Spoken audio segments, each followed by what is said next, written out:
Operat l'esquena, els qui m'assotaven, i les galtes, els qui m'arrencaven la barba.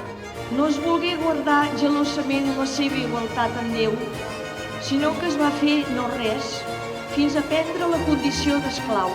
Ascoltando il Vangelo è possibile contemplare in questa facciata della passione via crucis del Signore.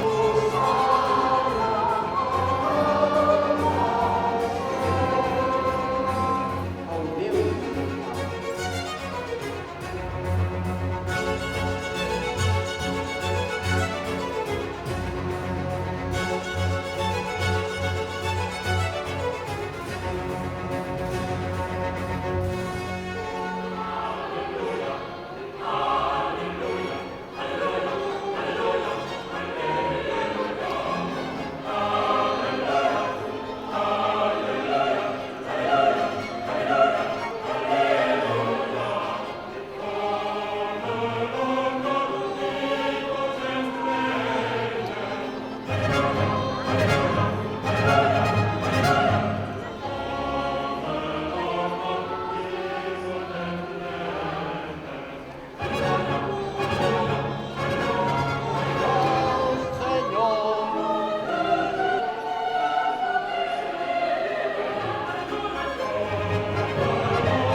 Germans, aneu-vos-en en pau.